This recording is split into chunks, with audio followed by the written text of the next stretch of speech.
This is the future.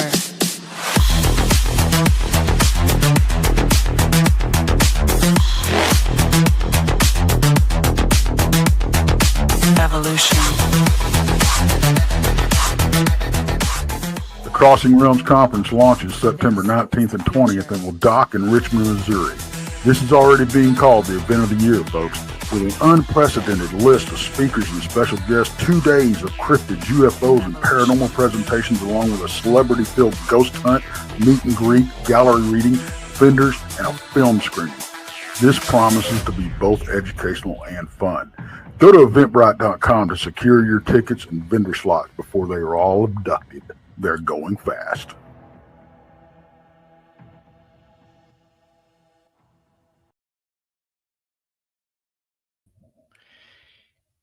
Hello, everybody. They're going fast. I have to make an adjustment. Hopefully, y'all can hear me. It looks like the internet icon popped up, and I hate when that happens. You get all paranoid like you can't hear me.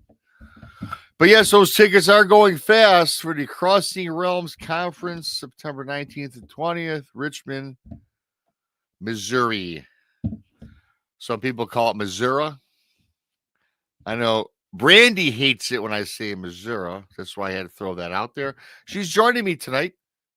Krista has the night off. Monica has the night off. Texas every other Saturday. He might make a special appearance later. I think he's moonlighting somewhere else tonight. I don't know. But it is what it is. It is late night. We're back with some bizarre news. You know, we talk everything on this show. We talk from food to cryptids to paranormal, weird stuff that went on over the last week. It's always a fun show. We were off last week because we all needed a little time off, and glad to be back in the saddle, as they say.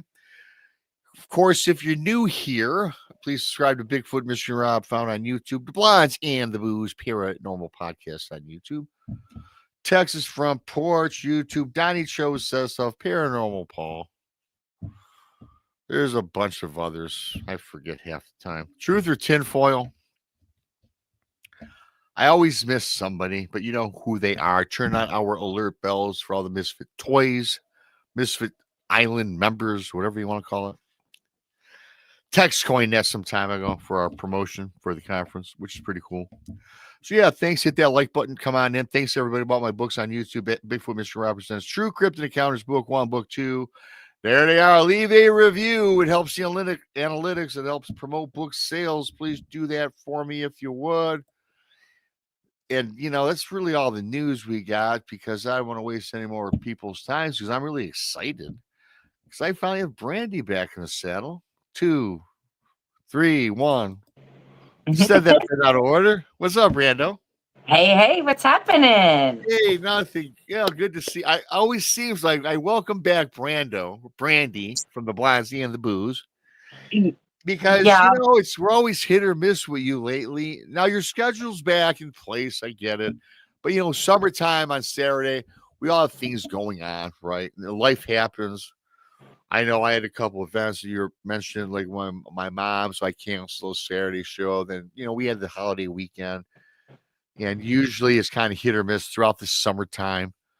But I'm glad to have you. What's happening?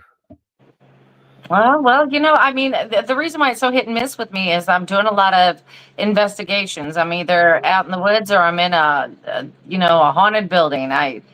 It's just they're popping up all over the place, and I can't turn them down. Well, no, and I want you to do them. I would do the same thing, to be honest with you. Yeah, which is fine. Which is fine. Hey, that's fine and dandy, because what that does is, it's what you do. You've been doing this for 20 years, Brandi? I don't know. Yeah, I would say that. I mean, of course, the paranormal has been part of my life forever, you know, as long as I can remember. But the true investigation and all that kind of stuff, yeah, you could say 20 years. So. Yeah, and again, we all have got things going on from early memories of childhood moving up. A lot of us, all of us guys and gals that we roll with, right? And so it always makes, excuse me, interesting. Yeah, excuse me. Yeah. So anyways, So yeah, anything? Well, we have our typical show. We do a little bizarre news segment and things, whatever, wherever we flow with this. So let me ask you: it's been a minute. Is there anything that I don't want you to say or talk about anything you might do on an upcoming show? But to warm up the audience a little bit, have you come across anything pretty crazy lately in your latest ventures out in the forest or in the woods at all? Well, I mean, the funniest thing is on Blondes and Booze last night, we were talking about how, um, if anybody had heard the story about the Whistle Man and how I went to a location, he ended up coming back with me. I took him back to the location. Um, and it has been super quiet in my house. I mean, just quiet, man. quiet, quiet. I haven't heard nothing, no strange knocks, walking, voice, nothing. So we were just talking about that last night, and Paranormal Paul was on with us. And so we were backstage after the show was over, and then we're sitting there talking about different stuff. And then the next thing you know, we all hear a male voice. Like it sounded like it said, "Hey," or something like that. And I'm like, did you guys hear that? I said, it sounded like it was right here, like right here with me. And I'm thinking, oh, crap, here we go. Yeah. Just when I had said everything had calmed down in the house. And then it's like they have to go, no, I'm sorry, we're still here. So, I have that. I haven't heard anything yet today. We'll see. Yeah, isn't that weird though? How after a show, or even sometimes during a show, every once in a while we get an EVP. Yeah. Yeah, and it was right after the show, and we weren't recording. We were just talking with each other, and of course, it had to happen then. And then, well, thank you, Sparky. And then, then we heard this voice, and I was like, "Are you kidding me? Are you kidding me?" Just when I had said everything had calmed down, and Krista thinks I'm a little too nice with the spirit sometimes. She thinks that I'm not Yeah. firm enough, and I'm like, well, maybe that may be true. That may be true. Well, well, maybe because I know you. I've met you in person. I've known you for a long time now, and you're pretty solid, pretty forthright. And I could never see you being like too easy with something, because if you make your point well known, if you do dislike a situation or a person for that matter. If it becomes a problem, then I get, then it gets, really firm, should I say, that I get a little rough after that when they become a problem. But if they're not a problem, I'm just kind of like, oh, well, hey. And you know what? I think, correct me if I'm wrong, but I think if you're having something going on in the paranormal or ghost or spirit realm, and if you know it's there and you're having some sort of, I don't want to say communication, but you witness something. To me, if it's not harming you and if it's not something that scares you, I think you're probably better off to be nice about it. Yeah. I don't think you want to be this, ruffian, right? And maybe right. Yeah. It's kind of like the stuff doesn't bother me. Yeah. I mean, things happen all the time. Like I said, throughout my whole entire life, this has happened, so it's not a big issue. The one that I had the problem with most recently was the Whistle Man, that one that I took home from that asylum, and I was just sitting here, and that is something that doesn't belong here. That's something that attached itself without, permission. It's So just. And you picked up the Whistle Man attached itself to you? I don't know if it attached or hitchhiked. I think it did the hitchhiking routine. I think it just decided to come with me because, hey, I seem pretty interesting. And so, I mean, it wasn't what I wanted, because I knew specifically that one did not belong here. That was something that just, went farther than it should have, that it shouldn't have been here. Like I said, it's just, I didn't particularly care for it because, when you're walking through your bedroom and then you hear somebody whistle at you, you kind of get a little bit upset. It's just like, no. And Yeah. I don't know if I was on with you or with someone else, but then I heard it whistling during one of our shows. Mhm. And I said, no, we're not having this. Yeah, We're not having this. Well, it's funny you But should say. Yeah, go ahead. go ahead. Continue. But when I took it back and then I finally heard it again after that, I was happy that it was back where it belonged. But now, this last go around when I went out to that asylum, I said, don't be surprised if there's males in the building and you don't hear it. So there was a group that kicked out all the males and there was just females in there and they got the whistle. Not only did they get the whistle on audio, it sounded like it was whistling into their audio recorder. Like it was that close and on top of them when it did it. It was absolutely amazing. And that night when we were all leaving, because it was an event put on by Haunted Souls, when we were leaving, they saw me out there and I'm like, I'm getting kind of firm going, you're going to have to stay here. I'll be back. I'll see you when I get back. And I'm kind of like dusting myself off and, giving them the who's who and the what's for. And then you see everybody in this group out here doing the same thing. And I'm like, absolutely. Absolutely. Because these, those spirits there at that location are not shy. So no, they're not. Well, apparently not. And I got something I'm going to play in a minute because I thought of something that would be cool to play really briefly. But before we get on with that, I did want to thank, because I forgot to mention this in the beginning. I did want to thank Whispering Portals for gifting 2 pirates. Mateys. You can become a BMR pirate today. Join the many, join the few. Depends on your point of view. So we got 2 pirates from Whispering and Sparky gifted 10 new pirates. We got 12 new pirates to start the show. Thank you so much. Mateys. New mateys. You won't be walking a plank tonight like some of you. Some of you on the edge of walking a plank. Also, the super chat's open to you guys. Like I say every show, thank you for the support and love. Look at here. Look at here. Do you see that again? Oh, is that double down? Sparky double down. 20 from Sparky. Wow. Yay. Thank you, Sparky. I'm seeing a sea of green. That's all I'm seeing out there in the chat land. Sparky. So that's 10, and 2 from Whispering. So we've got all of a sudden 22 new pirates. How about that? Ladies. That's a habit for me now. It's a habit. I noticed you do that quite often. You're one of the few. I think I'm the only one who does do that. You are. You know what, Brandi? I must say you really do a great job marketing on my show. You do. It's because you have this great memory. But you enjoy yourself. But it's all about fun, right? We have a great time. It is. If we didn't have fun, we wouldn't do it. And I don't even know how I came up with become a pirate matey.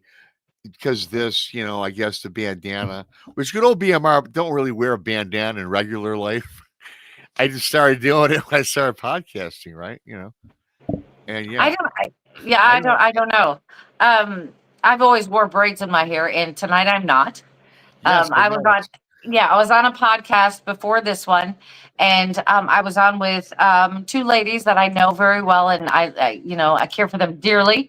And it's Deb DeBruce and Dana Stricker, and it's called Get Real with Deb and Dana, and they're psychic mediums. So and I admire these ladies, but they're always they always have their hair done, always have their makeup done, and I thought maybe I should do a little something, something. I'm sitting here in shorts and a t-shirt, but at least I can have my hair out and put my earrings on. So no, well, you do look very pretty. You look good. Nice little change of pace. So yeah, everything looks good. Yeah. Those ladies go all out and have their stuff done. I thought, well, I better do something. Yeah, yeah, that works. Everything, like I said, checks out good in my book. And right. Well, because you always have your bandana. I have my ball cap. It's just a thing. Exactly. That's the thing. And for those that see Brandi, I know I've met Brandi. I know who she is. She's not just a tomboy. Do you ever get that growing up? oh, that girl wears braids and a baseball hat. She must be a tomboy. Well, not necessarily. I'll wear a dress on an occasion. I will. Yes. You'll be wearing a dress at the hoedown on Thursday, probably. Just kidding. At the ranch. That all depends on the weather. Now, Missouri weather is up in the air. You know, I mean, But September, it could be very cold. Who knows? Yeah, that'll be a lot of fun because we're having that great conference, and for ticket holders, we're having a party on Thursday, and Right. then another get together Friday, which is more for speakers, stuff like that, I guess. But yes, the meet and greet is on Friday. Yes, it's gonna be a nice long week. I'm gonna be there Wednesday. I said screw it. I'm taking like 4 or 5 days. So well, I had to take a week off work. Yeah. Just to to get this thing and put it on, so I had to take my vacation so I could go to work. I thought that was unfair, but it's all in fun though. It's always fun. Diane loves your hair down like that. Diane Boss. Thank you. Yeah, I just got 7 inches cut off. I did. So I feel lighter. Yeah, I feel lighter. Yeah. I'm not a hairstylist, but I do understand that with people with long hair, women, even dudes. Yeah, it brings life. It brings life back into the it hair. does. It does. I think that my major thing was the choking hazard. Oh, like yeah. Yeah, because if I didn't put it up in a bun, which I do most nights, I'll have to put it up in this messy bun type of thing. Because if I have it in a ponytail or have it down and I roll over, it would just kind of like go around, and you'd have a few hairs that would kind of get stuck, and then you're gasping for air. You're like, wait a minute, it's my hair. Yeah. Well, Bigfoot Fidesz is a hairstylist, hence the name Fidesz. Yes. Very nice. We were talking a little about the EVPs. I saved this. I don't know whose show this was on, Brandi. But since we're talking about EVPs that we get sometimes during our shows and sometimes after, Yes. I do save probably one of the. I didn't save them all. I saved one.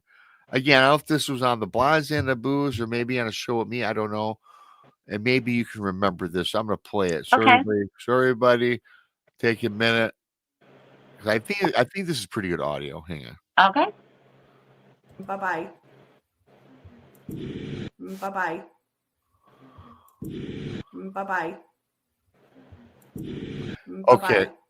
Well, you can hear Krista, but then right after Krista is very faint, somebody says bye-bye. Do you remember that show? Mm-hmm. Yeah, I do. It was me and Krista and Heather Mosier from Small Town Monsters. Okay. And I was, after the show, I was kind of like, what happened there? And actually, nobody heard anything. And I'm like, it just sounded real funny. But then Randy Gilbert caught it. Our text roll guy caught it. And he's like, you guys have got to listen to this. And we're like, okay. So then, we ended up calling up Heather. And I'm like, Heather, I hope this is at your house. I don't want it at mine. Because this would be something new. And I didn't catch it at my house. So it's got to be from her house. Well, her house is over 100 years old. Yeah. So, and it has a lot of history to it. So it probably came from her house. So I was like, whew, thank goodness that wasn't me. But I mean, you can hear how Krista said, bye-bye. And then you can hear this small childlike female voice kind of mimic her and says, bye-bye. Oh yeah, right. Yeah, and it's kind of weird how you would hear that voice that kind of mimicked. But we know that Heather didn't say it, and I don't sound like that. And Krista already said bye-bye. And it was that faint little voice. And I'm like, oh, please don't let that be in my house. Yeah, no, yeah, I got you there. And you know what? And the funny thing is, I just played that because you just brought it up. But I just got over the last several years, we've all experienced all of our channels when we're all together. It seems like when we're all together, right? When somebody's on, we experience something every once, not all the time. Once in a while, we do come across that. So Oh yeah, I remember when it was you and I and Tex were on a show together, and we were discussing some stuff, and Tex was talking, and it sounded like a man just broke right in and started talking right over Tex. Just started talking right over him, and we couldn't figure it out. Yep. But Randy started breaking everything down and doing our audios a little bit different so he can separate what mic it came from. So we have that now where we can determine that. Which is a good asset to have, good old rando around. Yeah, exactly. So let's, you know what? We're going to move on. Let's do a little bizarre. I got like 6 bizarre news, believe it or not. Now, Okay. well, we're going to spend, I know some will spend some time on it. Some will just kind of spend a little bit, but to get the party started here a little bit. Yes. So thanks everybody for coming on in. Hit that like button, subscribe if you're new. And so, yeah, a little segment if you're new that we like to call around here Bizarre News.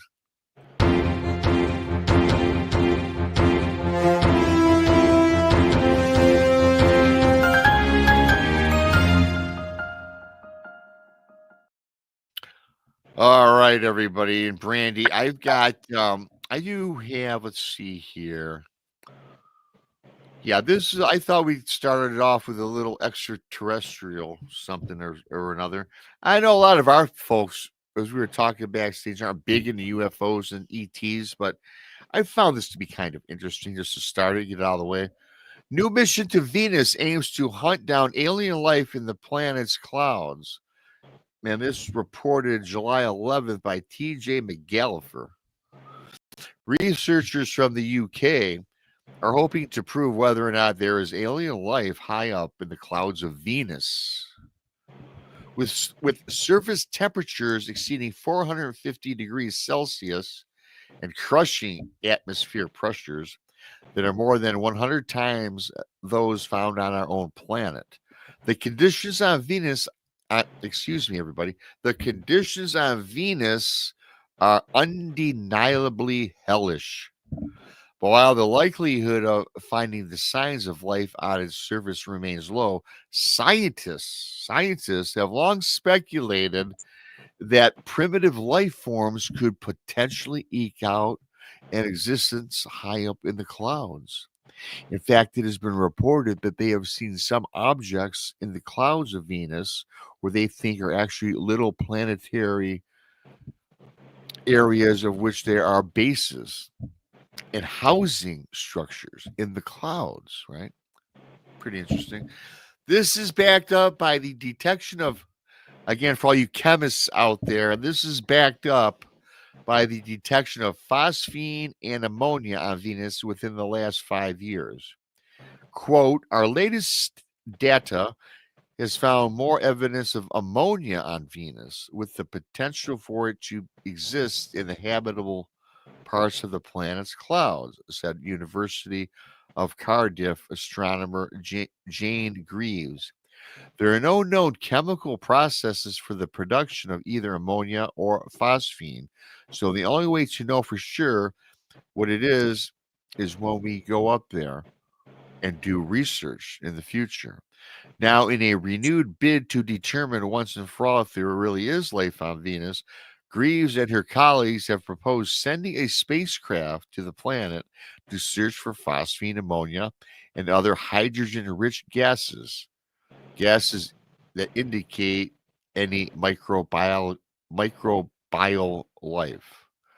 The mission, known as the Venus Explorer for Reduced Vapors in the Environment, VERVE, VERVE, will take the form of a CubeSat, whatever that is, that will hitch a ride with an ESA, again, I don't know what that is, envisioning a mission in 2031. Once the spacecraft arrives, VERVE will detach and begin its detailed atmospheric survey. If it actually finds something, it will be the first concrete evidence of extraterrestrial life ever found. I think that's interesting that they've already got something put in motion, Brandi, for 2031, right? They got their data. They're getting ready to go. This is people in the UK. Again, we don't talk a lot about these things on the shows, across any of us really.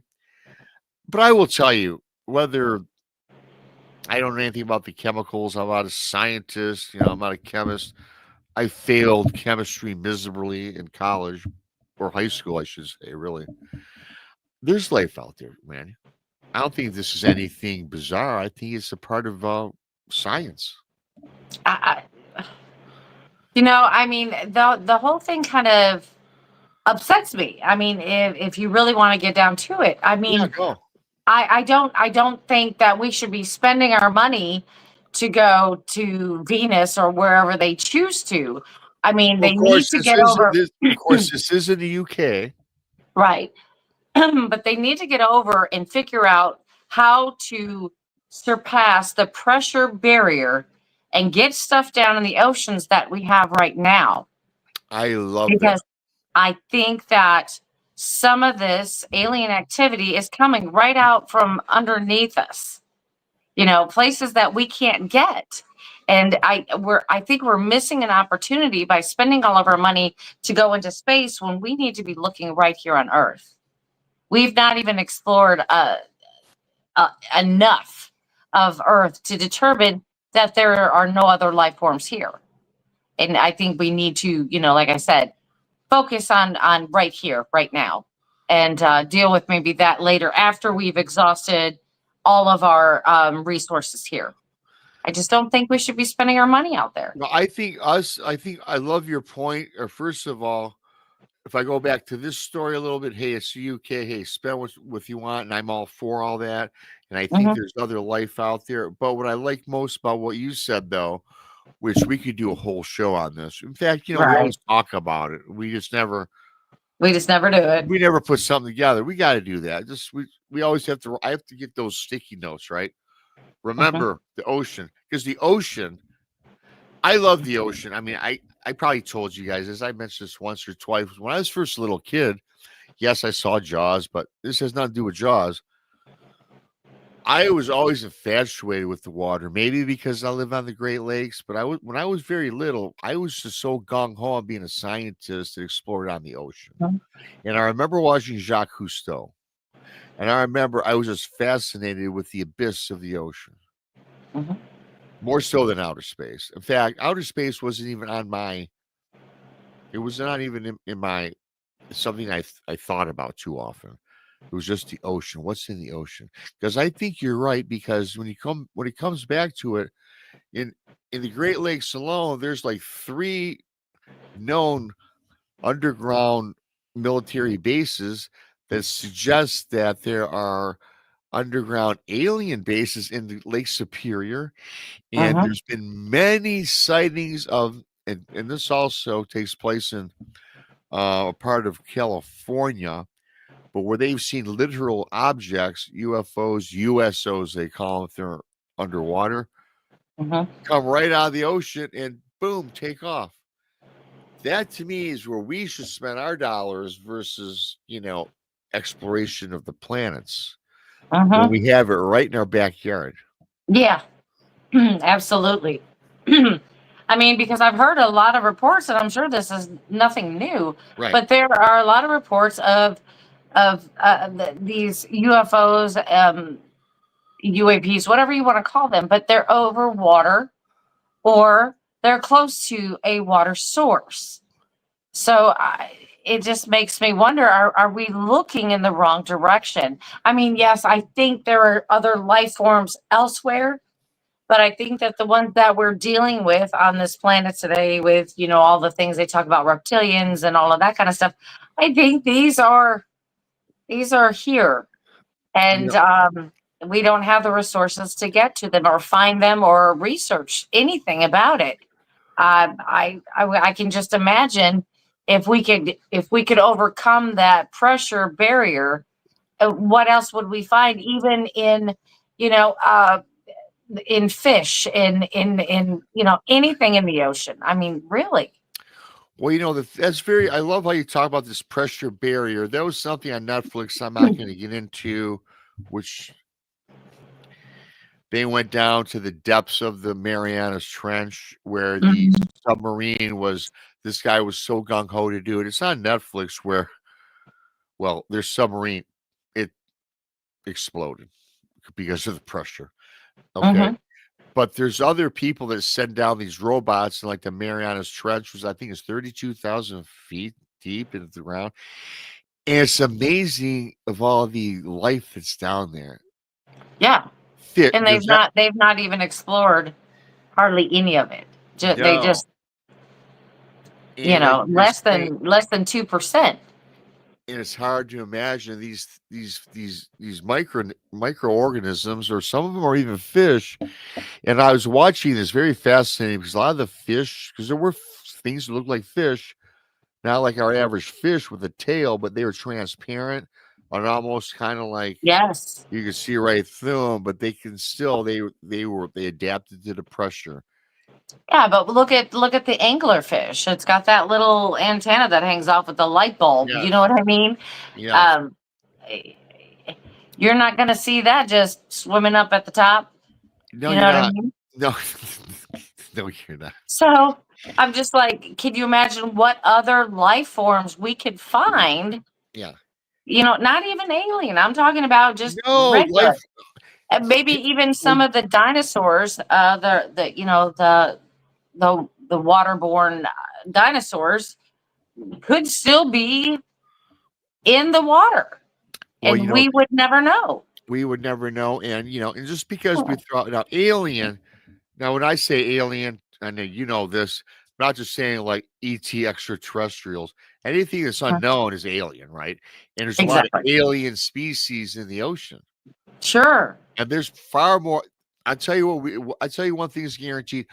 You and I can't guarantee anybody listening that grays exist. Now we've talked to people who've seen grays, and I won't, recant the story or say it's a bad story. No. But we know for a fact there are things in the ocean that are there that we just can't get to because of the depths and the pressure of the ocean. Yep. That's just where I think that they should be spending the money. Now, if they spent the money on a common thing globally, we might get somewhere. I don't think that the knowledge in one specific country is enough. I think we need to do this globally, get together, figure out how to do it, and work together, to figure out what exactly is down there.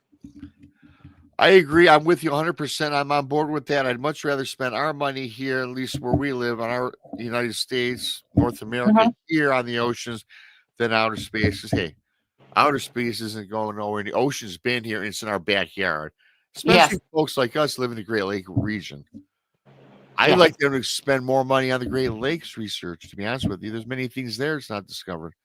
So I would like to do that. I would love to do that. Because you know how many shipwrecks are out there? A ton we don't even know about. Well, I will tell you this, Brandi. Yes, I've been doing some follow because you and I have talked about this ad nauseum many times. I am actually, for the last several months, I've been doing research on shipwrecks, ghosts, and other anomalies in the Great Lakes, and I've got things in the works for shows. I'm just not going to haphazardly do it. So that is coming probably in fall because I know we dig that. But the ocean thing is more of a bigger thing that we got to dive into that too. Yeah, I think so too. And I think so. I prefer we put our money in space. Of course, that's Donnie, but that's Donnie. And I got to do, I got to do something on my mouth right quick. Hang on 1 second. I'll just carry on. Donnie, yes, space is fine. I'll be right back. Okay. Yeah, space is fine, Donnie. Well, actually, Donnie has got his ideas and about aliens, but he knows more about where they are located in the solar system, in the universe. So that makes that a lot easier. But what I kept trying to say is what's going on here. I still think that there is something here on Earth that we're not seeing yet. I think it's maybe that the powers that be know more, and they're not giving us any answers. And I don't think that they tell us that aliens are real, but yet they're not saying where they're from. And I think they know. They're just not telling us. I think we need to spend our money and in better places and explore what we have here. I mean, we need to find out ways to I don't know how to say it, but save our planet, I guess. Save I our mean, planet, right? yeah, we need to spend our funds here instead of just something that's on a whim that could be maybe out there. I don't know. I think, we're into everything. Outer space is cool, but yeah, like I said, my true heart relies somewhere in the water. I love it. I'm not so sure I'd go in the water today, really, Mhm, with what I know now. mhm. But we'll move on with that. I got some other things we gotta get through. And thanks to everybody for coming on in. I apologize I had to do something I forgot to do. Blah blah blah. So Yeah. anyway, we're gonna move on with this other article. It is Oh kind of goodness. something that's kind of interesting. I'll throw up the quick picture. Yeah, you know, okay. I think we've talked about this before, but every time I get these and see these, I kind of don't like it. It kind of gets me so mad, Brandy, and maybe you agree. And I'll just go through this.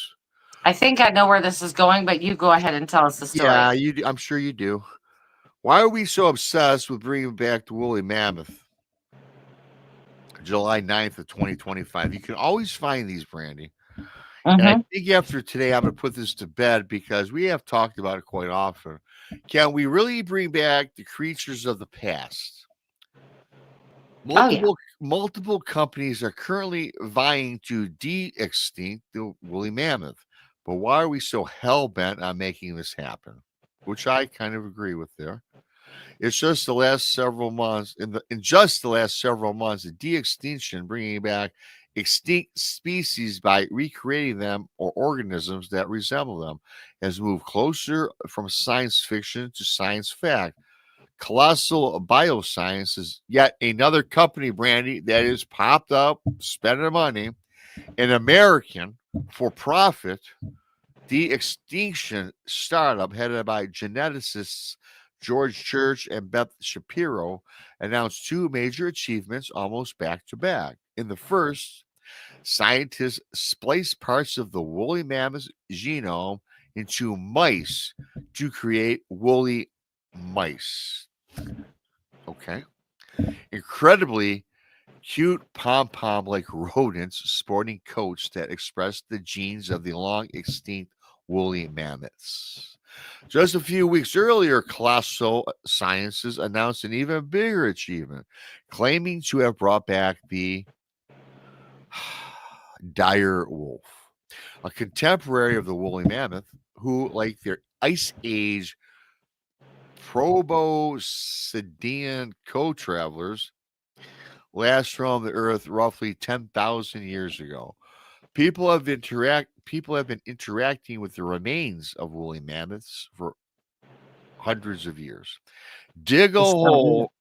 hole deep enough almost anywhere in the northern hemisphere, and you are apt to come across the bones or maybe the tusks of extinct mammoths or mastodons.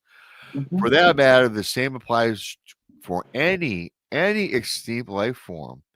You remember classics like Jurassic Park or the Alien post and pre-time movies about creation. None of these turned out well in the end, did they? Well, no. Number one, no, they didn't in any of those movies. They'd always end up in disaster and something terrible happening. And again, I just wanted to bring that up for the last time for quite a while, Brandy, because we've all talked about this, and I'm for science, I'm for exploration, as we just talked about with the oceans. Why bring back something that is long extinct? You're just messing with, I don't know what it is, the scientific tree or whatever. There's a reason why things get extinct, Brandy. Why do we insist on bringing back creatures that roamed our planet millions of years ago? Uh, Gosh, I'm going to tell you this. I saw a documentary on these miners that are digging through permafrost. Okay. And as they're digging through the permafrost, coming across these tusks from the woolly mammoth is not unheard of. It's just not unheard of. But when they get them, they are supposed to turn them in, but they don't. They keep them and sell them on the black market. When they sell them on the black market, they're used for an array of different things. Like they'll grind it down to make a powder to make you youthful or whatever. They'll do all of this stuff on the black market. And so they make big money off of these things. Yeah. Now, do you think that perhaps that if they could reproduce the woolly mammoth, that they would have not necessarily something as a meat trade, but something like the tusks, because we know that tusks on regular elephants are very lucrative on the black market. Mm-hmm. So, could this be where this would be going? Perhaps I don't know, but I think it's a whole money thing. I think it's money. Especially, I just had to bring that up that this company is, as they stated, that they are for profit. Mm-hmm. Now, a lot of these folks, scientists, these teams, researchers, they always say nonprofit. Well, first of all, nonprofit, why even say that? Because everybody does something to make money, right? Mm-hmm. Maybe it's nonprofit because maybe it's funded by a billionaire. Okay, fine. But right. I just think that it screws up. I wish I remembered the term, messing with, you know what I'm talking about, the chain of natural, what is it? Selection. Yeah. Thank you. Yes. Mm-hmm. You really shouldn't disturb with that. There's a reason why things are extinct today. And I'm all for the, I got to tell you what, well before the Jurassic Park movie came out, I saw that book, Jurassic Park, I think at a local drugstore when I was a kid, and I bought it. And I read it, and I thought it was great, Wow, taking splicing DNA and making dinosaurs. Now, throughout the years I'm getting older, it seems like everybody is trying to make. I think it just screws things up. I think it does too. Once you start splicing genes, I think we're going to have a bigger issue than what they are. They're thinking, oh, this will be nice. Well, and I maybe one day release some of these into into the normal population of what's out there, so they can breed and have these type of hybrids out there. But I'm thinking that they're going to bite off more than they can chew, and we're going to have either overpopulation or some like maybe a disease that is through this gene that we're pulling through that hasn't gone through evolution with these animals. And it'll be sparking something new back into this type of population that we don't need it to spread to. And I think it's a good point. And I also think it's great for science to come up with cures with things. But, I'm almost off of that horn as well, or off of that beating the bandwagon on that, because damn well there's a cure for cancer. We've had it for 30, 40, 50 years. I believe so. But, people need to die because big pharma needs to make money. Big pharma, yes, absolutely. They need to make money. Donnie Cho joins us from Donnie Cho. Hey, Donnie. I'm not going to stay the whole time. I just wanted to answer your question, and then I'm going to sign back out. Well, Donnie, okay. I knew that there's always something that I pick out because I always piques your interest, and I always expect you to pop on. I was playing video games and lurking, and I was listening to you guys while I was playing video games, and I just dropped my controller, and I was like, oh, I got to. Yeah, well, okay. He's got to give his 2 cents in chat and 5 cents on stream. Yeah. And then I will head out. I appreciate it, Donnie. Yeah. What's the deal? Okay, so I know why they're doing it, okay? The reason why is because if they are indeed able to bring back a woolly mammoth, right? And you said that they were using like mice. They were like splicing it into mice, right? Yeah. If they are able to do that and actually pull it off, the amount of applications, not just for the pharmaceutical industry or the medical industry, but just across the board, this is going to be like, it would revolutionize things as much as AI has. If you're able to take like the genes of one animal that's not even around anymore and just put it in the genes of another animal that's not even biologically close to it, and you can still have, if you're able to pull that off, the amount of things we could do with that, Rob, is just, it would break the whole like system. Yeah, I think you're right. That I mean, they've made movies about that. I agree, John. They've made movies about gene splicing with animals to humans. Yeah. Like, for example, there's like starfish, for example, are completely immune to cancer. It just can't happen. It like biologically cannot happen. Like horseshoe crabs, immune to cancer. It cannot happen. It's just the way the biology is. It's just something about them, right? I don't think they're going to like mass produce woolly mammoth and then like have them go out into the wild and just go run amok or anything, because it would be highly resource costing just to make one. So to make enough where there's a breeding population, assuming you can even get them to breed, would be highly difficult. And for it to go from that point to like now we're overrun with them, a lot of stuff has to happen in between for that to get there, right? Why I think specifically the woolly mammoth? Because I think it's the most iconic of the extinct animals. Like, it'll grab everyone's attention. Like, if you look at a book of the Pleistocene era of like prehistoric animals, what's the first animal that shows up? A woolly mammoth. It's the most iconic. It's like T-Rex for dinosaurs, right? So if you can pull off a woolly mammoth, that's going to get the world's attention. Imagine going to that same time period and taking a Pleistocene era mouse, and then they did the same thing. Well, no one would care because the Pleistocene era mice looked exactly like the current mice, just a little bit bigger. No one would care. But if this is a woolly mammoth, now the whole world is paying attention. The world would pay attention. I get it, Donnie. And I think that there's a lot of great ideas behind this if you're totally into helping. Now, why I think it might not be such a bad thing, though, is because, there were certain animals that naturally went extinct, right? That should have gone extinct. But there are a whole bunch of animals that went extinct, not because they should have, but because of us. Let's face it. Yeah. A whole bunch of animals. And we can at least start to bring those animals back. Right? Like the white rhino, which recently went extinct because of us, because we're dicks. We could bring those back, right? The dodo, we hunted those to extinction like not too long ago in our history. We could bring those back, right? Yeah. So when we did hunt. Hey, a lot of us is not about the human hand that we've made extinct because of our own.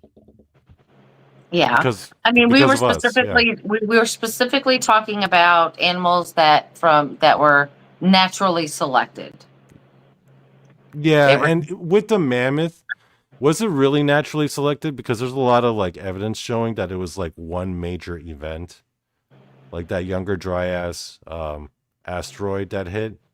That like, it was like one major event. They all died at once. It wasn't like they gradually died out. They all died at once because this one asteroid landed. And that went true with what? The entire dinosaur population, correct? Yeah. It wasn't like they just naturally, gradually fell off. No, but it wasn't like anything that was man-made that had done it either. Yeah, no. It was definitely not. It was definitely not like cave people hunting them to extinction. It wasn't that, no. Yeah, I could see what you're saying about these animals that it was our fault. Absolutely. Yeah. Absolutely. We can start bringing those animals back. And I think that's a good thing. That would be okay with me. Yeah. But some of these animals that have passed in an environment that no longer exists today, I think they probably wouldn't even survive because they're like a woolly mammoth would not be surviving in Texas because of the heat. It's not designed for that. They're designed for like very cold Arctic. You would have to put it in like Alaska. Yeah. Because in like one Texas summer, it's dead. Right. Right. Let me throw this out to you guys. Donnie, hang on for a couple more minutes. I want your take on this too.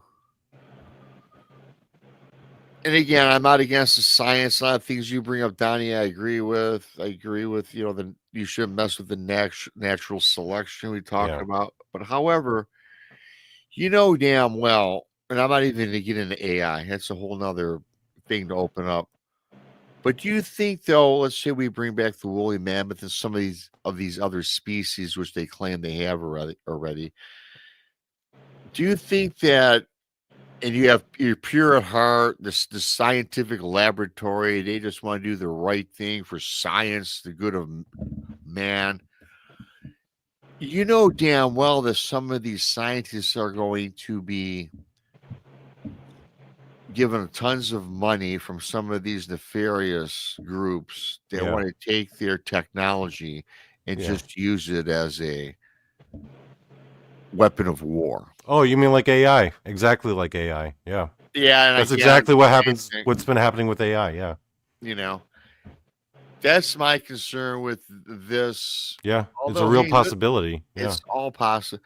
You know, can you imagine? Hey, I've done shows on genetically engineered dogmen, which I think probably exists.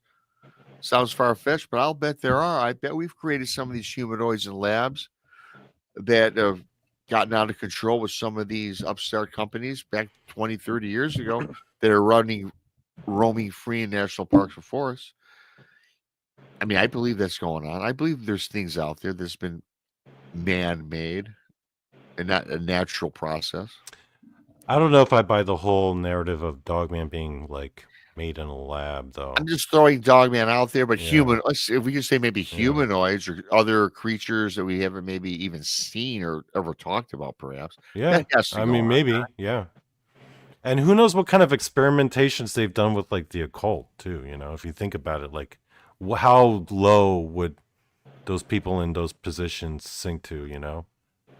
Probably pretty Yeah. low. Yeah. I'm sure they would, and especially in that realm, the occult, all those occultists out there. But yeah, so I wanted to bring that up. I'm not going to talk about that for a while because we've talked about it a couple times, and I think we hammered it out pretty good. And, it's an interesting topic. I would like to. I'm eager to see if they can pull it off. For sure. Yeah. I mean, imagine, Rob. They like breaking news, right? Like CNN, Fox News is there, ladies and gentlemen. We've got our first live woolly mammoth. Yeah. Are you ready to see it? Oh, you're tuning in. You know you're tuning in. Yeah. And I'm also tuning in and saying, yeah, I've been talking about it for the last year. Yeah. I'm tuning in. Brandi, I know you're tuning in.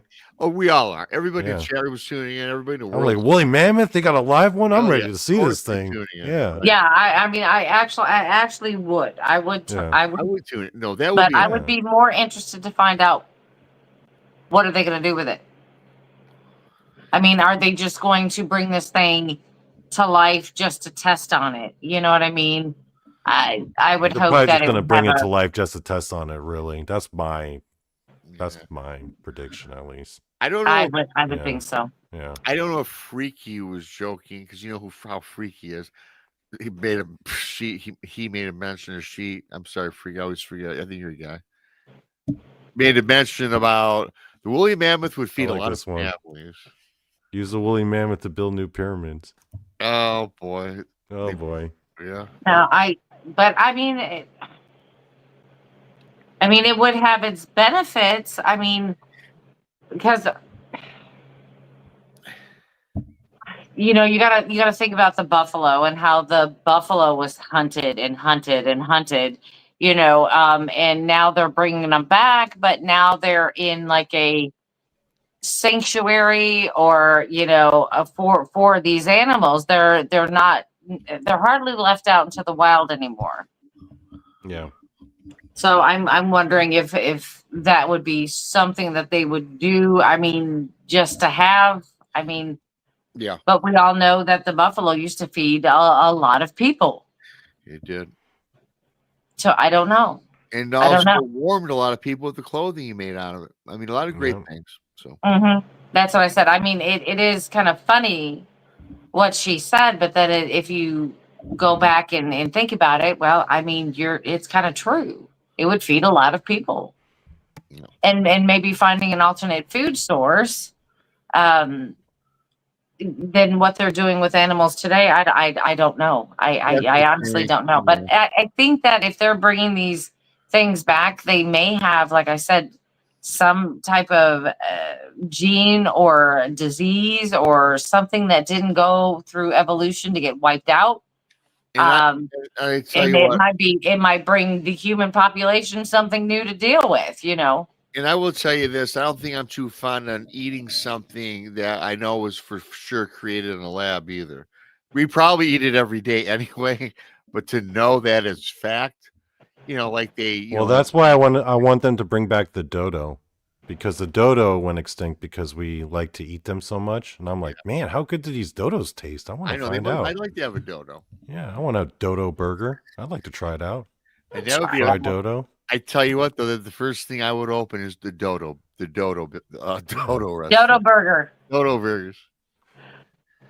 All right. Could you imagine that that's the reason that it went extinct, was because it was just so delicious? People just went crazy hunting them. Yeah. Well, that's why we create chickens. We make chickens on wires. We grow chickens without beaks and feet and heads. And and they're doing very strange thing to cattle nowadays. Saw some stuff on that I don't ever want to see again. No. Hey, as long as it's delicious, keep doing it. That's all I say.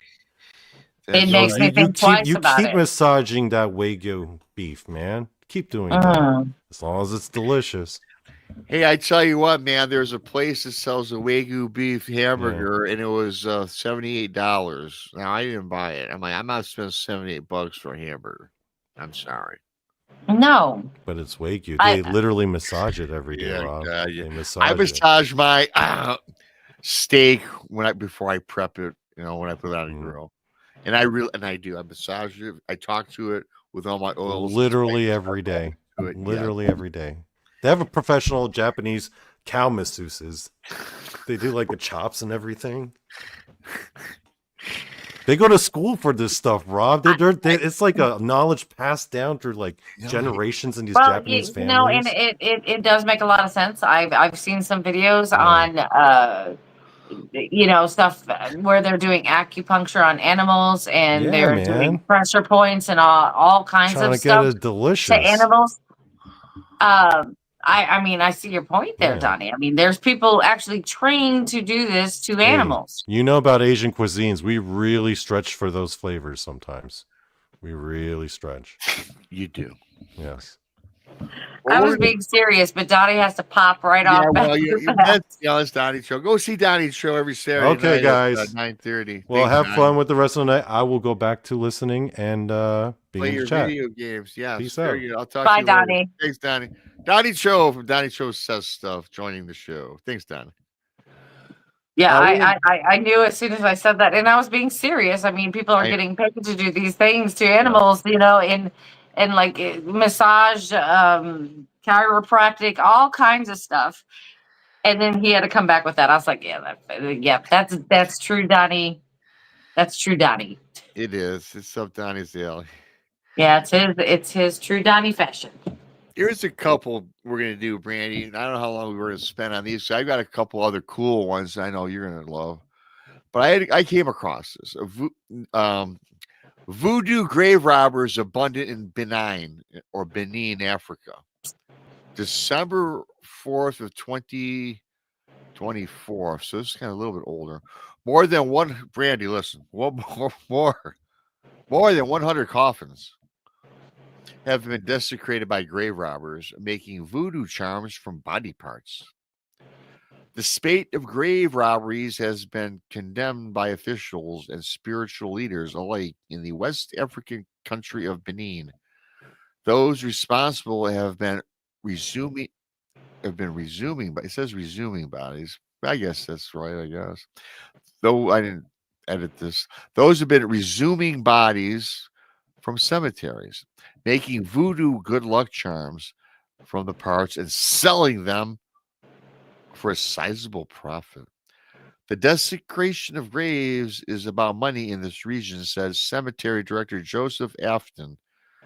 Is for sacrifices or for bewitching. This isn't the only such case to hit the news in recent times either.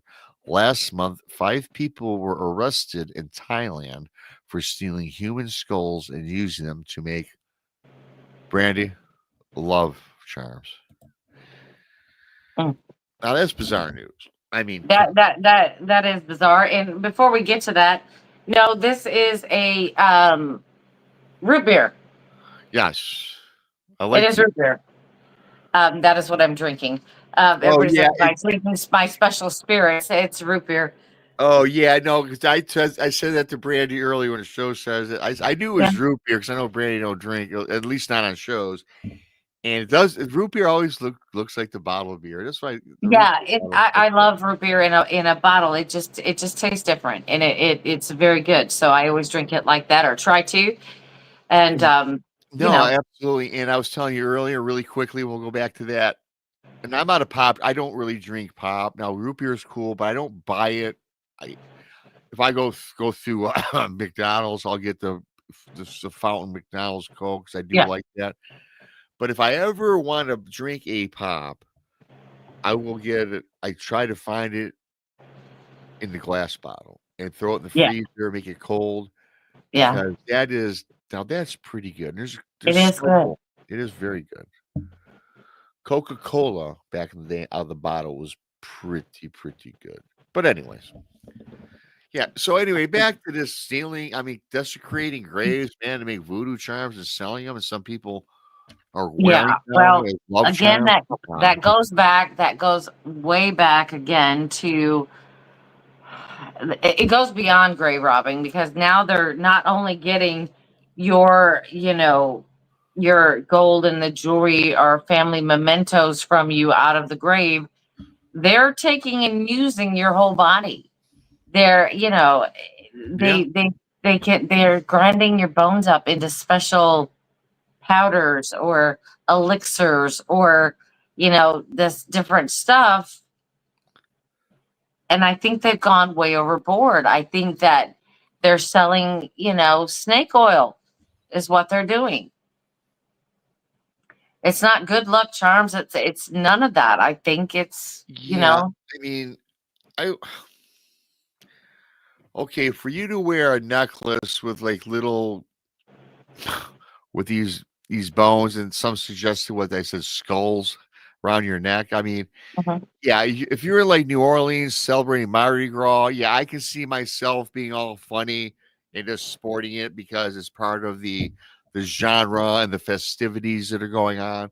But to have it as part of your like daily wardrobe as a love charm or something else, and knowing that it came from an actual person and all the other elements in those bones, as you just mentioned. I mean, it's Right. got the marrow, it's got the blood, it's got everything from that body's entire makeup. We're talking Yes. about DNA. All that Yeah. person's DNA you're sporting around your neck. No. Yeah. Absolutely not. Not unless you want to drop it at a crime scene. You know what I mean? Drop somebody else's Yeah. DNA over there, because Yes. Well, yeah. Yes. I mean, but I guess for me, like I said, it's kind of like it's a snake oil type thing. It's just they're just selling whatever they can to make $1, because I don't believe my bones would be worth a thing, except for scientific purposes. Scientific. You know what I mean? It wouldn't be worth any money. Your And so, bones are well worth having yourself cloned, much like the woolly mammoth. Can you imagine and if see, you were cloned? I wouldn't even clone a human, unless No, I could, that's the thing too that I was trying to get at earlier about this cloning thing. It's going to get into. We're going to get. Who is this spooky person? Hey, and it's Hello, Krista out in the dark.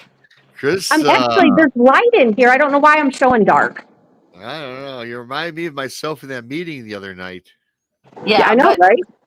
we were talking about cloning things and how people are robbing graves and using the whole skeletal body for Yeah, like good luck charms, keychains, right.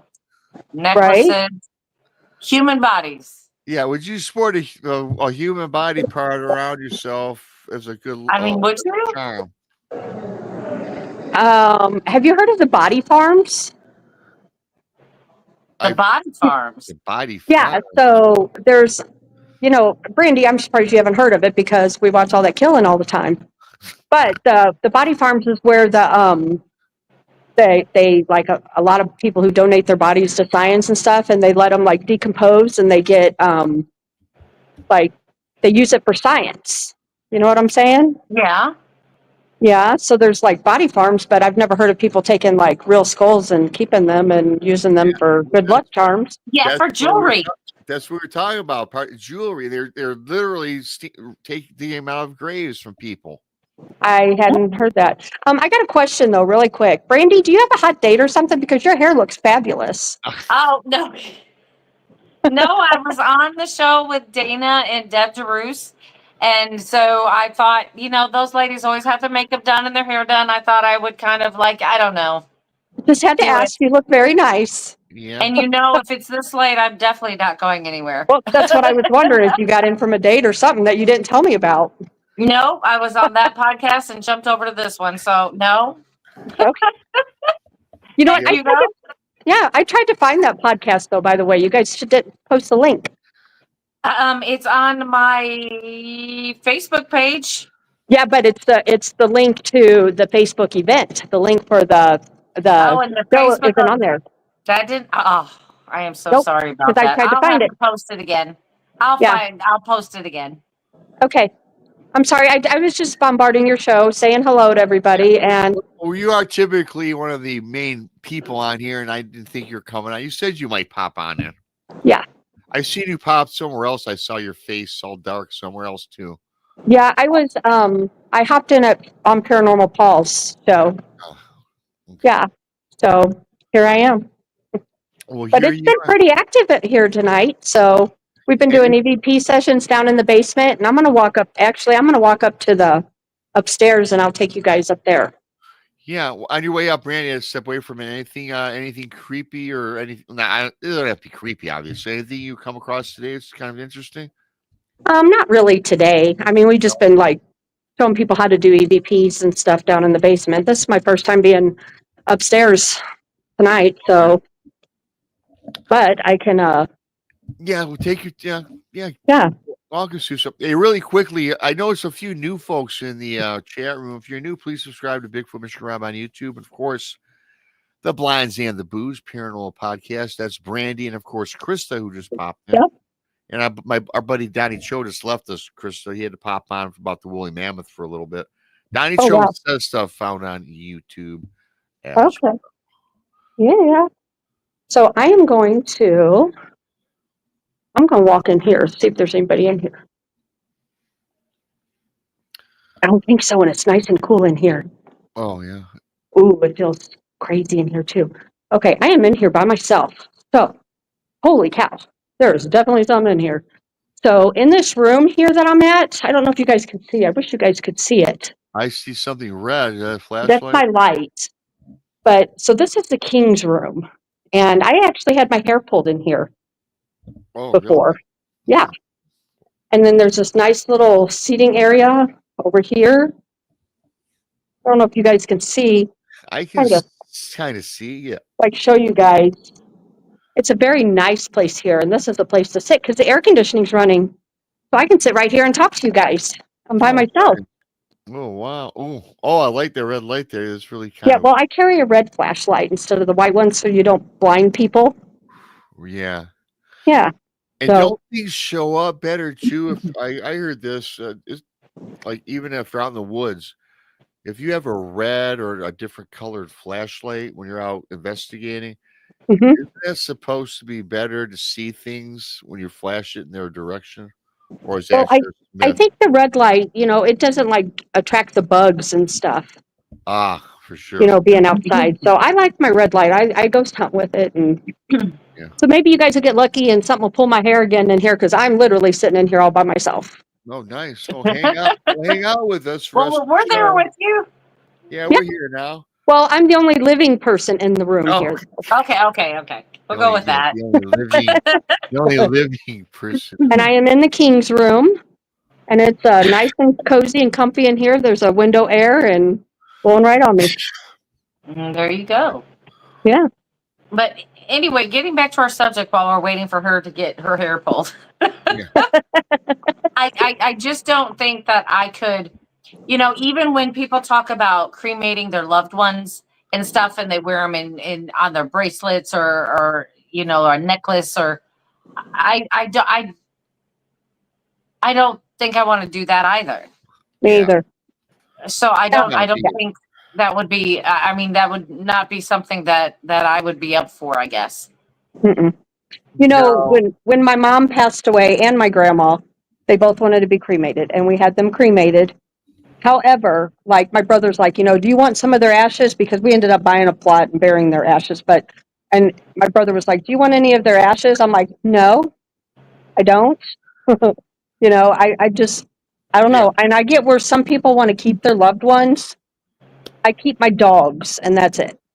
Yeah, I do have my father's ashes, but there is a reason for that. Because my mom has said that when she passes, that she would like to be cremated, and she wants me to dump them off a mountain in Colorado where they were married. That's cool. Oh yeah. So mix them together, you know. Yeah, I'm gonna mix them together and go dump them, and sit and watch the sunset. That's pretty cool. So that's why I keep them. Otherwise, I don't think I would have. Now, when he was first cremated, my mother had her own house at the time, and she couldn't keep him. You know what I mean? Sure. So he's been at my house since he got done, and but when she moved in with me after that, a few years later, when she moved in, then she was okay. So, but I don't think I could do it any other way. I think it's kind of, I think you're disturbing the dead in a way that you shouldn't, and I think that might cause you some harm later. I getting back on that, my dad's death was really the first major death I ever had about 8 years ago. My grandpa did, but but my dad's first really major. I mean, Cindy, of course, but she was not my dad. I knew her for like 3 years, but again, still, I don't even like bringing that up. But my dad got cremated, and he wanted his ashes spread on the Detroit River, where he used to take me and my brother fishing, which was cool. And then my mom got the, what do you call it? The urn. She got a really pretty cool looking urn that the rest of them is in. And I also got a little cross. I don't wear crosses or nothing, but there's a little cross with, I guess, a little bit of his ashes in there. But yes, it is what it is. I mean, my mom will be cremated one day when she goes. That's what she said. Mix me with Dad on the river, and you can come in. So. But anyway, people do their thing. I've decided when I go, I'm not going in the ground either. I'm going in the oven. But with that being said, because I mean, I feel like in the case of these people digging them up and I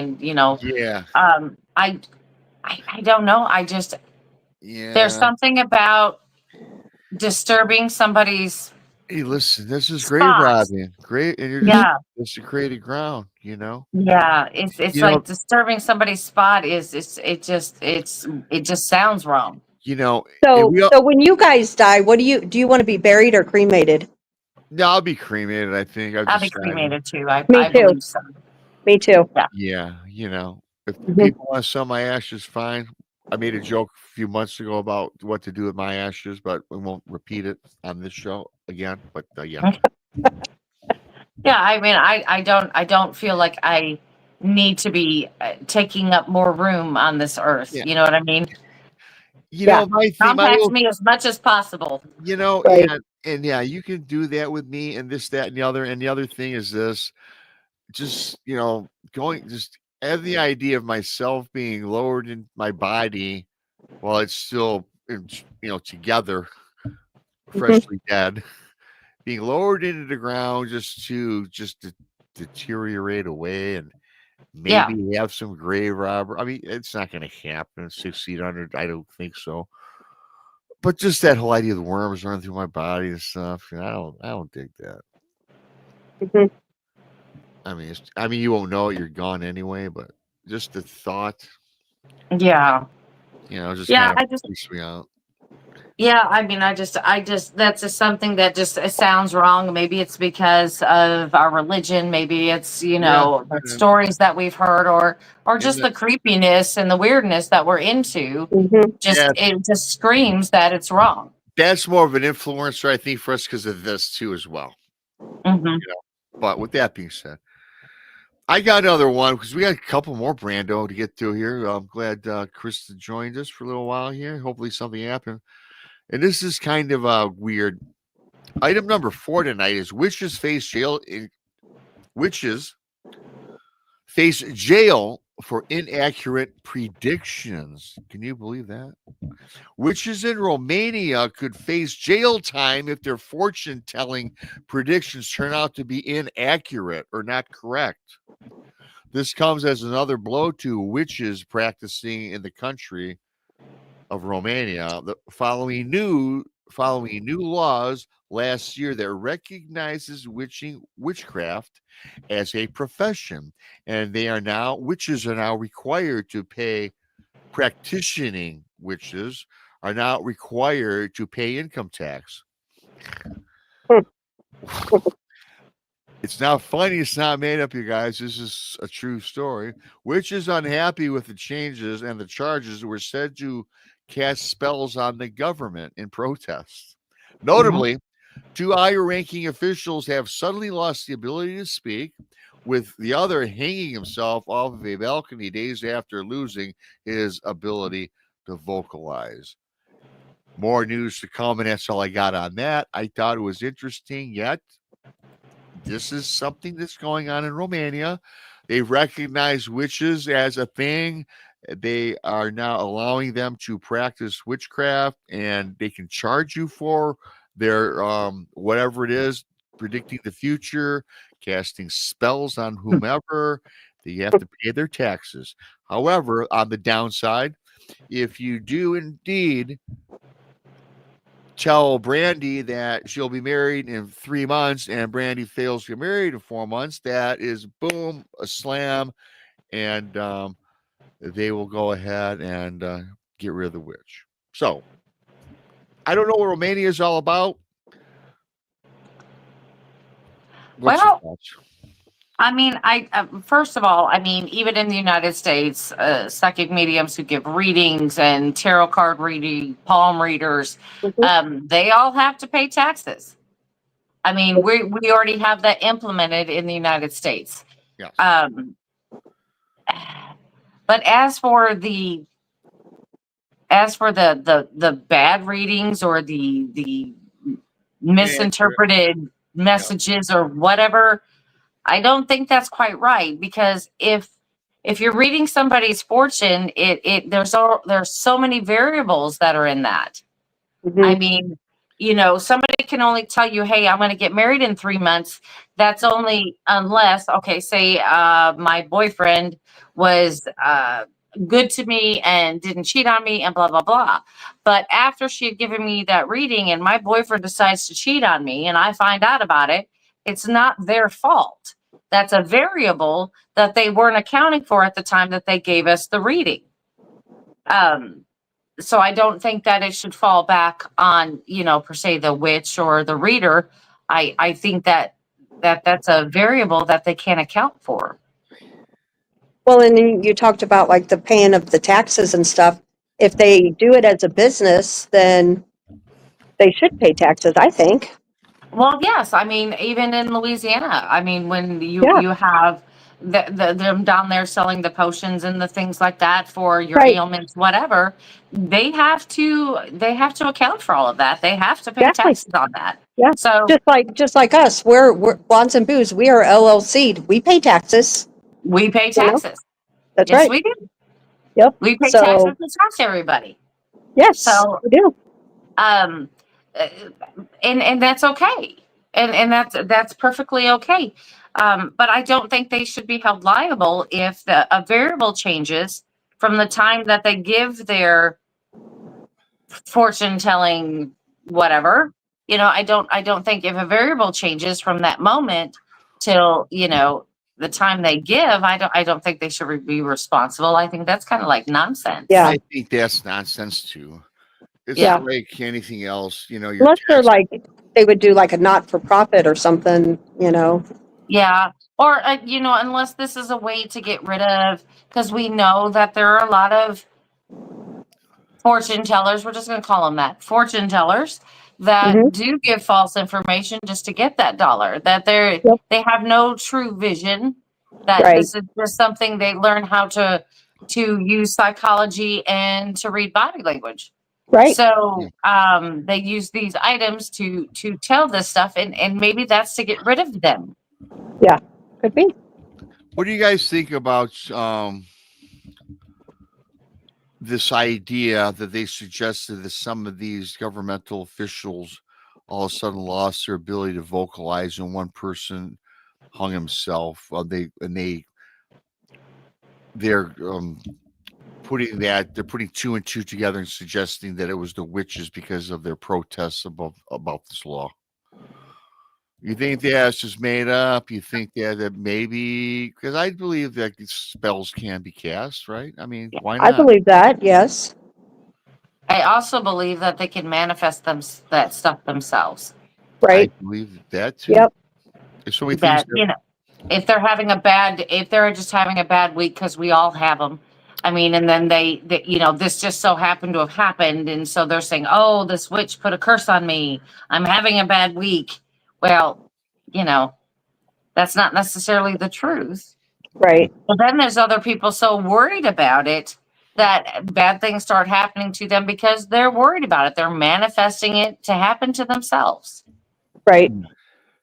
Yep. It's so funny that Donnie just said he's playing Helldivers 2 on his gaming device. It's kind of is a nice segue into our next bit of news. Yeah. Oh, wonderful. Yeah. Looks like Ghost Rider. That's what I was getting ready to say. Well, you know what, you guys are so astute. Ghost Rider haunted 19th century New England. The Ghost Rider is said to have a face of fire. Yes, we've all seen the movie, which the two lovely ladies alluded to. A ghost with a face wreathed in fire was said to have tormented part of northwest England in northwest England only 120 years ago. England is certainly no stranger to ghost stories, with just about every town and village being these guys. With just about every town and village being home to at least some sort of paranormal tale, many of which dating back several centuries. The Merseyside borough of Wirral in the country's northwest is no exception. Back in the late 19th century, it was home to a spate of sightings of a ghost said to have a face wreathed in fire or flame. Sightings of this unrelenting phantom, which were often accompanied by a strong smell of sulfur, have in recent years seen comparisons being drawn with the comic book anti-hero and movie Ghost Rider.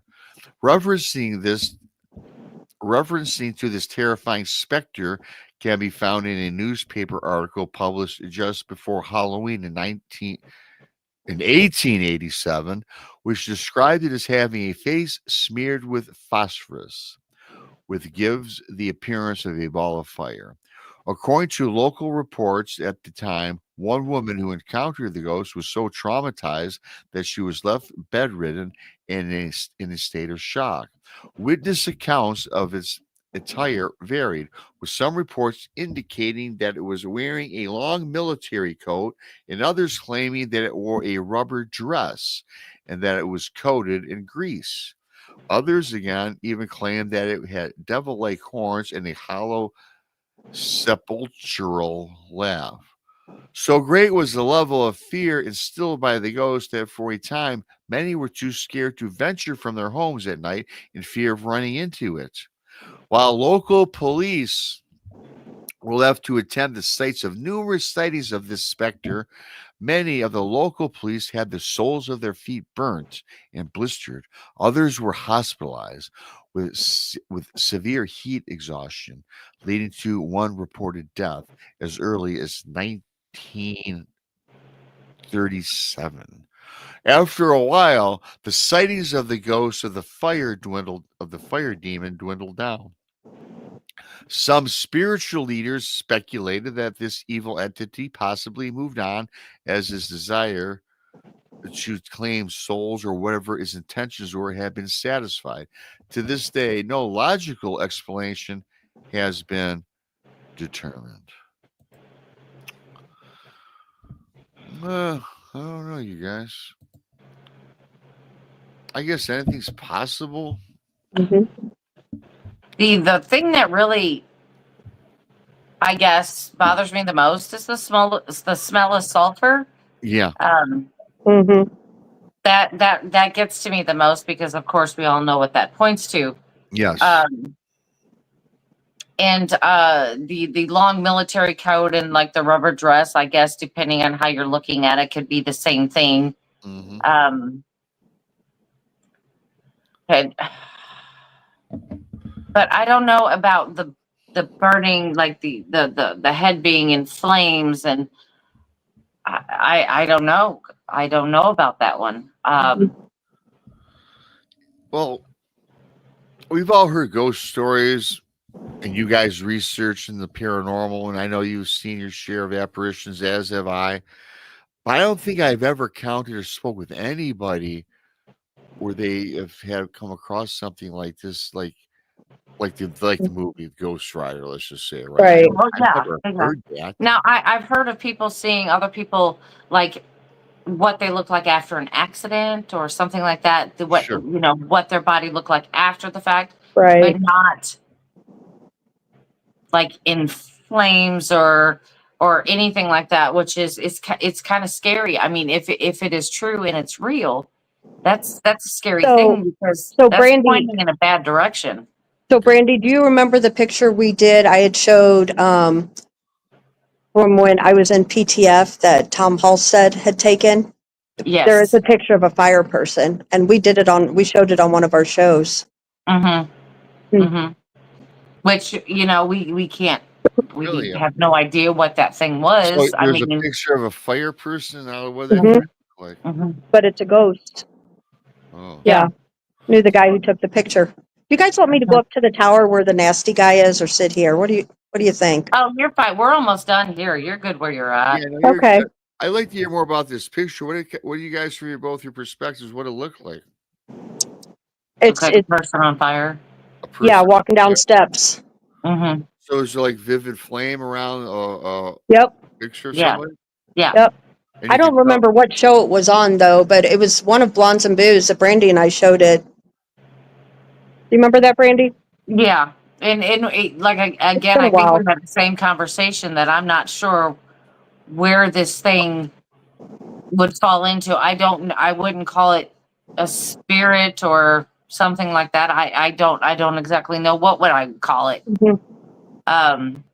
Because it didn't, to me, it resembles something more that it would be like in the demonic realm versus what's going to be on the regular spiritual realm that we always talk about. Correct. Because in that picture, actually, when the picture was taken, there wasn't any fire at all. Yeah. But it showed up in the picture. Yeah. I'm sorry, guys. I am sitting in the dark, but during these, Brandi can tell you, for these ghost hunts, we keep the lights off. So. Yeah. Yeah, I know. Yeah, Krista said, look, I see some comments. Krista's so dark, I keep forgetting she's sitting in the dark. That she's got her little screen up. She's got her Blondes and Booze screen up. That's what it is. Yeah, but she is there. Yeah, she is definitely there. She's Yeah, but I don't know what category to put that in, Rob. I'm confused about it. Like I said, I mean, we have seen the picture, but I've not put it in a category yet. And there's a lot of things out there I don't know where to put. I guess we don't know enough about it to understand what we're looking at. Right. Yep. No, I So- agree. I thought that was interesting. I never heard quite a story like that. You know, in the beginning, I said, "Oh, you know, this is a spin-off of the movie or whatever." Right.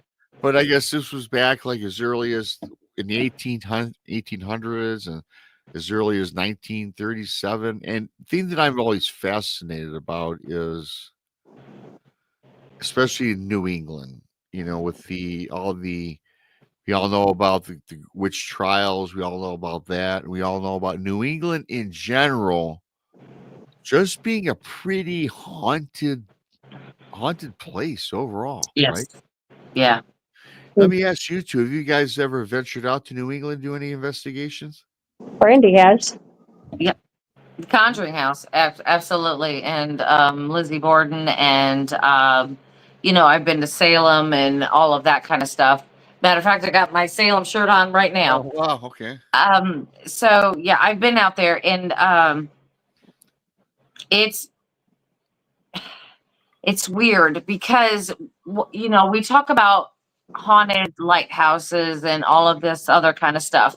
Well, when you're flying into Boston, you just look out the window as you're coming in and you see all these lighthouses that are very remote out on these little things of rocks out there, you know, and you're just imagining like, oh my goodness, could that thing be haunted, or could that thing be haunted? Or and then you start driving through the town and then you see, you know, these houses and stuff that they're not modern, and you're just like, wow, is that haunted? Is that haunted? Let me tell you, New England is haunted. It's just completely haunted. It's like everywhere you go, there's something. Look There's how something. old, you know, like all them buildings and you know, Yes. the land and all that, you know, Yes. it goes back 1700s, easy, you know. Yeah. And can you imagine like all of the tragedies and unnecessary deaths and all of the stuff that happened throughout that New England area? You know, it is overwhelming, especially if you're sensitive. It's very overwhelming. Yep. Yeah. I would agree. So I mean, just the battles itself is you know, crazy.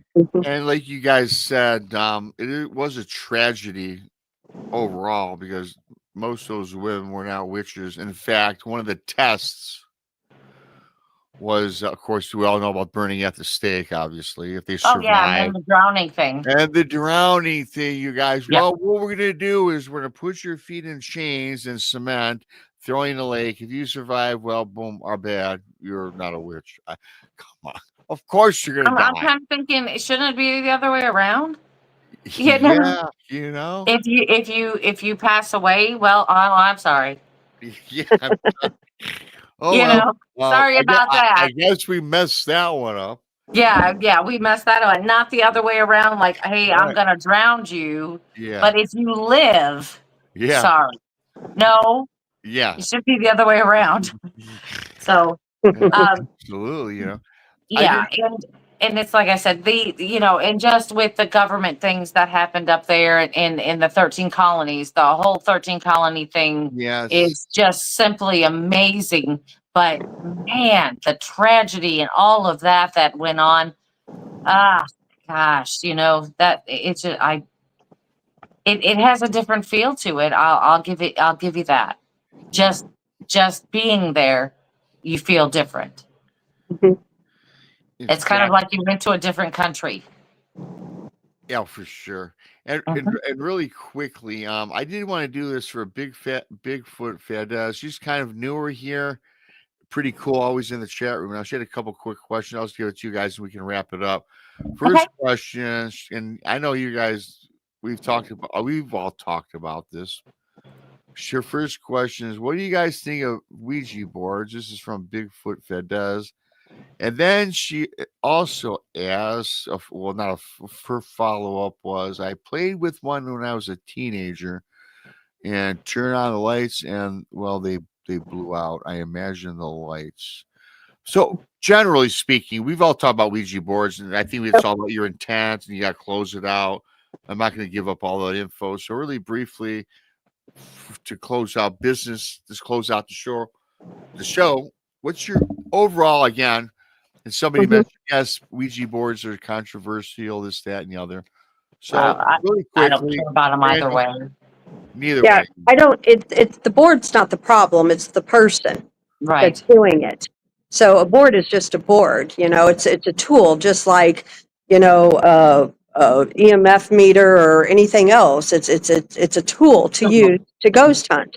So it's not the board; it's the user. If they don't know how to do it properly, yeah, you could have some issues. If you know how to do it properly, then you won't have any issues. And that's where all the problems come from. It's from the people. That's why a lot of places that we go to investigate and things like that will not allow people to use them because they don't know how to use them properly. So they just say, well, if we're just going to say no to everybody, and so be it. So be it. I've used them before, and I don't use them anymore. It's not something I care to do, but I do know people who do use them, and they use them properly, and they don't have an issue. So let me ask you this. I don't think I ever asked you guys this about the Ouija board really quickly. You have that planchette thing. So let me ask you though, because I've seen many a movie on Ouija boards and stuff. So seriously though, when you're doing your thing or whatever, does it really move on its own with your hands on it, or is that just you're so in tune and you're so maybe you're so excited that you do it yourself and not realize it, or is that something that is being moved by something else, something supernatural? It could happen any way you just said it. Yeah. Just depending. I mean, like I said, if you're overzealous, of course you're going to put too much pressure on it. And it all comes down to fine tuning. You have to get good at using it. It's not going to work automatically. You kind of have to work at it to use it. It's the same thing with the pendulum. You have to get good at using it to make it work. But what I wanted to go back to with Bigfoot Fidesz was that when using the board and the lights went out, or was it the light bulb that burned out? Did it bust? Did it, what did it do? Because if that was the only thing that happened after using it, that might have just been a coincidence. Right. If you had other things that kind of coincided with what was going on after you used the board, well, that would be something to look into. But if it was just the bulb went out or whatever, it might have been just a coincidence, a freak accident. It just, things do happen. And it was kind of like, I'll tell you really quick, my mom and her family members were using a Ouija board, and in the middle of that, the phone rang, and the phone was on super loud and scared everybody to death, and it was the big joke that we were like, the dead was calling, instead of using the board, the dead was calling on the phone. So it was just a coincidence. So, go, think about that and see what, if anything else happened along with that.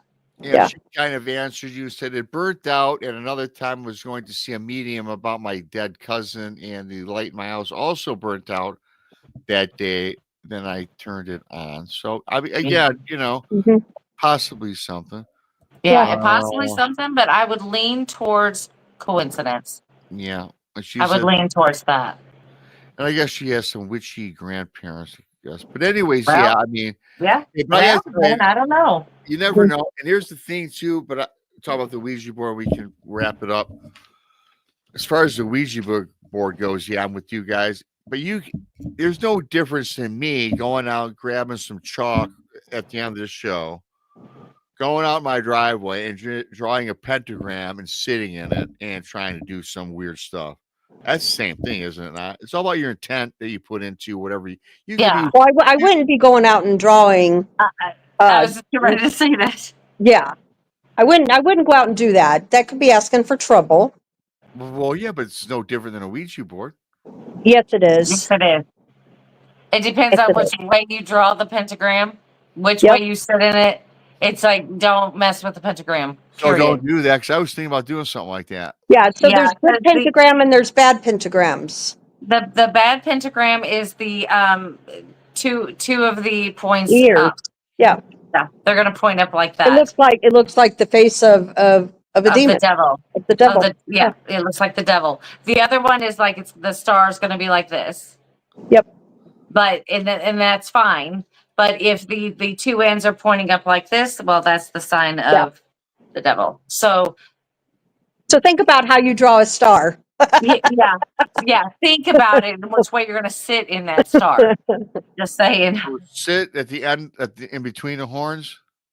No, don't sit in between the horns. Rob would. He would. He'd be like, "Come on, Satan, we're gonna take it out today." Yeah, I don't know about all that because I believe in that heavily. Right. But So it's just kind of what like if I you drew a have to be aware. pentagram and I put the BMR? I wrote BMR in it. Then I probably won't. I wouldn't mess with pentagrams, honestly. I would not mess with them. Yeah. We're telling you, Rob. You know how we tell you things before and you ignore us? Yes. This is one of those things that you should really listen. Okay. Yeah. Well, I am going to wear the God's helmet on our little trip. They're actually getting ready to do the God's helmet here tonight, so I'm going to shoot some videos and I got some videos too. People, I'll upload them tomorrow of the tunnel, and then I've been down in the basement with Jeremy, and we've been running EVP sessions, so I got some videos too. I'll be uploading. That'll be good. Blondes and booze. Well, That'll be awesome. Yep. That's awesome, Krista. And really quickly, thanks to Whispering Portals, Sparky, we got 22 new pirates tonight, everybody. Awesome. Yeah, ladies. And you know what? I got to say something. How long have I been sitting in here now? 30 minutes and nothing's happened, all by myself. Yeah. I honestly, I could go to sleep in here. I'm sitting on a really comfy couch. I might just hide out from the rest of the team here for the night.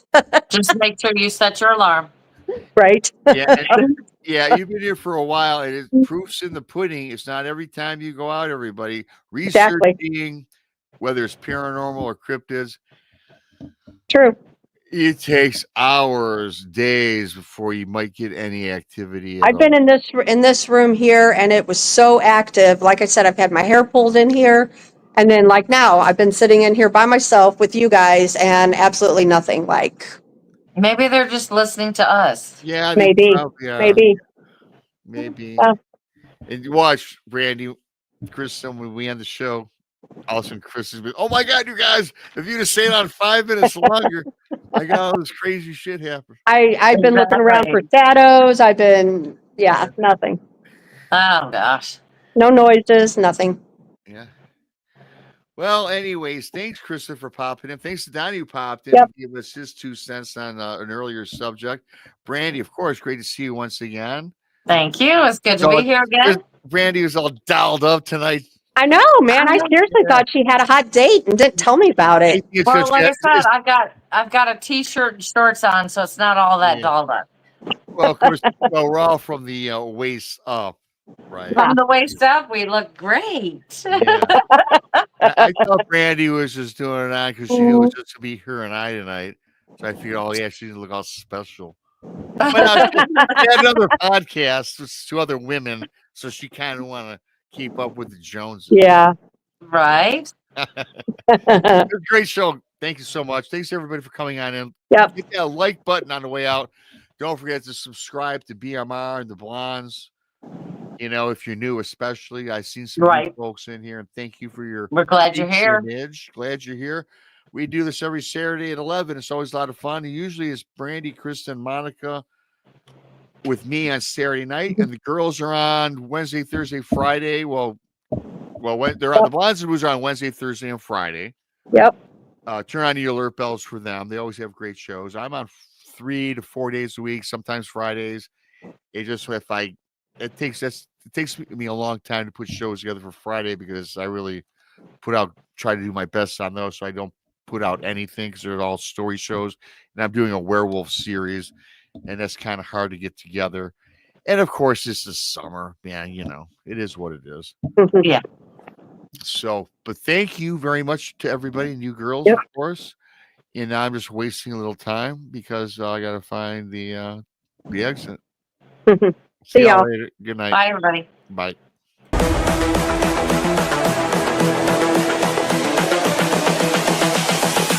This is the future.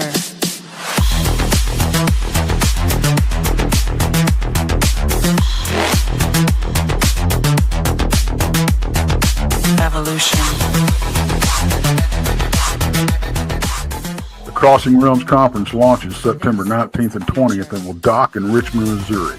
This is already being called the event of the year, folks, with an unprecedented list of speakers and special guests, 2 days of cryptids, UFOs, and paranormal presentations, along with a celebrity-filled ghost hunt, meet and greet, gallery reading, vendors, and a film screening. This promises to be both educational and fun. Go to Eventbrite.com to secure your tickets and vendor slots before they are all abducted. They're going fast.